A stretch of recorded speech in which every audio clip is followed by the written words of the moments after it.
जय श्री कृष्णा दोस्तों, आप सभी को कृष्ण जन्माष्टमी की हार्दिक शुभकामनाएं। आज मैं आपको जन्माष्टमी की एक बहुत ही सुंदर कहानी सुनाने जा रही हूँ। अगर आपको ये कहानी पसंद आए तो कमेंट बॉक्स में जय श्री कृष्ण जरूर लिखिए। साथ ही अगर आप मेरे चैनल पर नए हैं तो मेरे चैनल को सब्सक्राइब कीजिए और बेल आइकॉन पर क्लिक जरूर कीजिए, जिससे हमारे वीडियो के नोटिफिकेशन आपको मिलते रहें। श्री कृष्ण जन्माष्टमी भादौ मास के कृष्ण पक्ष की अष्टमी तिथि को मनाई जाती है। कृष्ण जन्माष्टमी को गोकुलाष्टमी, अष्टमी रोहिणी, श्री कृष्ण जयंती और श्री जयंती के नाम से भी जाना जाता है।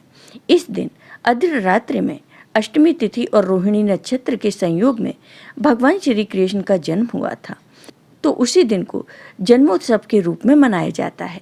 भगवान श्री हरि विष्णु के अवतार माने जाने वाले भगवान श्री कृष्ण का हिंदू धर्म में बहुत ही बड़ा महत्व है। श्री कृष्ण जन्माष्टमी के दिन सबसे पहले सुबह उठकर ओम नमो भगवते वासुदेवाय नमः का मन ही मन जाप करना चाहिए। इसके बाद में स्नान करके सूर्य देव को जल अर्पित करना चाहिए। आपके घर में बाल स्वरूप लड्डू गोपाल की मूर्ति स्थापित हो तो वहां पर साफ सफाई करके गंगा जल डालकर शुद्ध करना चाहिए।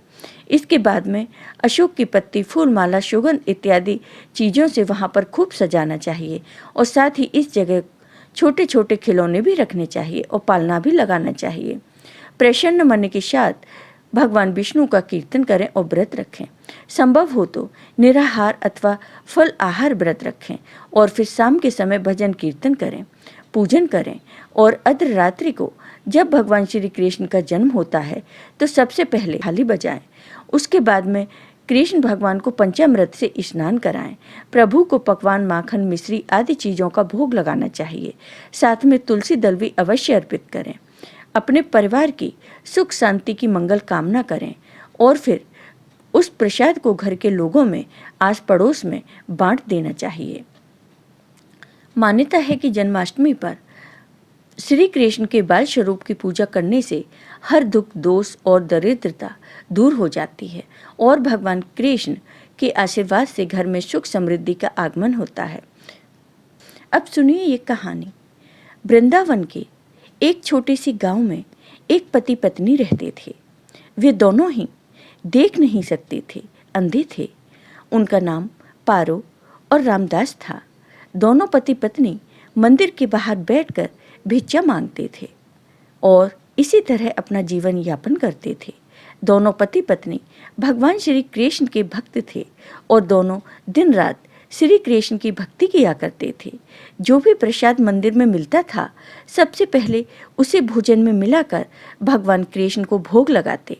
भोजन में उस प्रसाद को मिलाकर किसी दूसरे गरीब को खाने को देते थे, तब खुद भोजन करते थे। भगवान श्री कृष्ण उनकी भक्ति को देखकर बहुत प्रसन्न थे।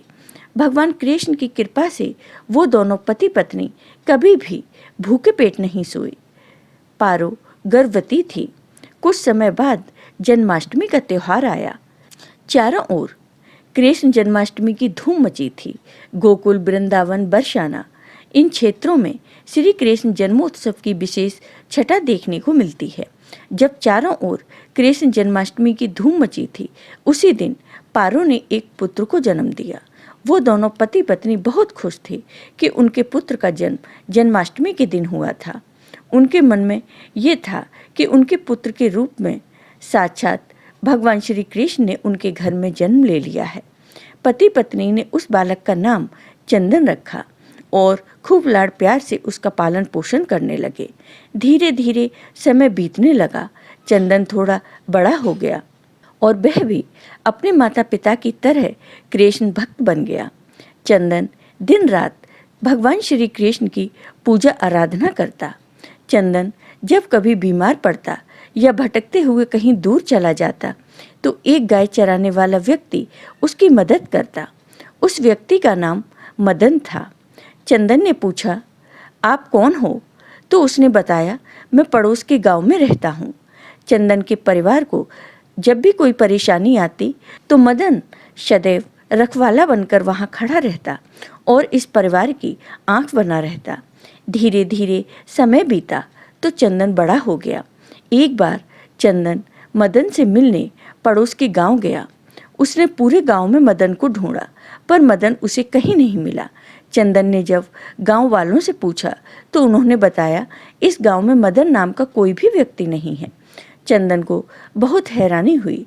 वह वापस अपने घर लौट आया और सोचा कि इस बात का मैं पता लगा कर रहूँगा। एक बार की बात है, चंदन की माँ बहुत बीमार पड़ गई। वह मरने की अवस्था में पहुँच गई। तब मदन उनकी सहायता करने चंदन के घर आया। वह रोज आता और शाम होते ही लौट जाया करता था। एक बार जब मदन वापस जा रहा था तो चंदन उसके पीछे पीछे जाने लगा। पीछा करते करते चंदन ने देखा मदन एक मंदिर के अंदर गया। मदन अंदर जाकर अदृश्य हो गया। चंदन ने जब मंदिर के अंदर जाकर देखा तो उसे वहाँ कोई नहीं दिखा। वहाँ कोई था ही नहीं। वहाँ केवल भगवान श्री कृष्ण की मूर्ति ही थी। अब चंदन समझ गया कि मदन कोई और नहीं बल्कि भगवान श्री कृष्ण ही थे, जो उनकी हर विपत्ति में उनकी मदद करते थे, उनकी रखवाली करते थे। फिर चंदन भगवान श्री कृष्ण के चरणों में गिर पड़ा और उनसे क्षमा मांगी। भगवान श्री कृष्ण को धन्यवाद देकर चंदन अपने घर आया तो उसने देखा उसकी माँ बिल्कुल ठीक थी। चंदन अपनी माँ को ठीक देखकर वह बहुत खुश हुआ और उसने सारी बात अपने माता पिता को बताई कि यह सब भगवान श्री कृष्ण की कृपा से हुआ है। भगवान श्री कृष्ण की कृपा से चंदन और उसका परिवार भगवान श्री कृष्ण की भक्ति करते हुए खुशी खुशी रहने लगे। भगवान श्री कृष्ण और मैया यशोदा की अलौकिक कथा। इस कथा को सुनने मात्र से इंसान 84 लाख योनियों से मुक्त हो जाता है। एक बार यशोदा मैया प्रभु श्री कृष्ण के उलाहनों से तंग आ गईं और छड़ी लेकर श्री कृष्ण की ओर दौड़ी। जब प्रभु ने अपनी मैया को क्रोध में देखा तो वह अपना बचाव करने के लिए भागने लगे। भागते भागते श्री कृष्ण एक कुम्हार के पास पहुंचे। कुम्हार तो अपने मिट्टी के घड़े बनाने में व्यस्त था, लेकिन जैसे ही कुम्हार ने श्री कृष्ण को देखा तो वह बहुत प्रसन्न हुआ। कुम्हार जानना चाहता था कि श्री कृष्ण साक्षात परमेश्वर हैं। तब प्रभु ने कुम्हार से कहा, कुम्हार जी, आज मेरी मैया मुझ पर बहुत क्रोधित हैं। मैया छड़ी लेकर मेरे पीछे आ रही हैं, इसलिए मुझे कहीं छुपा लो। तब कुम्हार ने श्री कृष्ण को एक बड़े से मटके के नीचे छिपा दिया। कुछ ही क्षणों में मैया यशोदा भी वहां आ गईं और कुम्हार से पूछने लगी, क्यों रे कुम्हार, तूने मेरे कन्हैया को कहीं देखा है क्या? कुम्हार ने कह दिया, नहीं मैया, मैंने कन्हैया को नहीं देखा। श्री कृष्ण ये सब बातें बड़े से घड़े के नीचे छुप कर सुन रहे थे। मैया तो वहां से चली गईं। अब प्रभु श्री कृष्ण कुम्हार से कहते हैं, कुम्हार जी, यदि मैया चली गई हो तो आप मुझे इस घड़े से बाहर निकालो। कुम्हार बोला, ऐसे नहीं प्रभु जी, पहले मुझे 84 लाख योनियों के बंधन से मुक्त करने का वचन दीजिए, तब मैं आपको घड़े से बाहर निकालूंगा। भगवान मुस्कुराए और बोले, ठीक है, मैं तुम्हें 84 लाख योनियों से मुक्त करने का वचन देता हूँ, अब तो मुझे बाहर निकालो। कुम्हार कहने लगा, मुझे अकेले नहीं प्रभु जी, मेरे परिवार के सभी लोगों को भी 84 लाख योनियों के बंधन से मुक्त करने का वचन दीजिए, तब मैं आपको इस घड़े से बाहर निकालूंगा। प्रभु जी कहते हैं, चलो ठीक है, उनको भी 84 लाख योनियों के बंधन से मुक्त होने का मैं वचन देता हूँ, अब तो मुझे घड़े से बाहर निकालो। अब कुम्हार कहता है, बस प्रभु जी, एक विनती और है, उसे भी पूरा करने का वचन दे दो तो मैं आपको घड़े से बाहर निकाल दूंगा। भगवान श्री कृष्ण बोले, वो भी बता दो, क्या कहना चाहते हो? कुम्हार कहने लगा, प्रभु जी, जिस घड़े के नीचे आप छुपे हो उसकी मिट्टी मेरे बैलों के ऊपर लाद के लाई गई है। मेरे इन बैलों को भी 84 लाख योनियों के बंधन से मुक्त करने का वचन दो। भगवान ने कुम्हार के प्रेम पर प्रसन्न होकर उन बैलों को भी 84 के बंधन से मुक्त होने का वचन दिया। प्रभु बोले, अब तो तुम्हारी सब इच्छा पूरी हो गई, अब तो मुझे घड़े से बाहर निकाल दो। तब कुम्हार कहता है, अभी नहीं भगवान, बस एक अंतिम इच्छा और है, उसे भी पूरा कर दीजिए, और वो ये है कि जो भी प्राणी हम दोनों के बीच के इस संवाद को सुनेगा उसे भी आप 84 लाख योनियों के बंधन से मुक्त करोगे। बस यह वचन दे दो तो मैं आपको इस घड़े से बाहर निकाल दूंगा। कुम्हार की प्रेम भरी बातों को सुनकर प्रभु श्री कृष्ण बहुत खुश हुए और कुम्हार की इस इच्छा को भी पूरा करने का वचन दे दिया।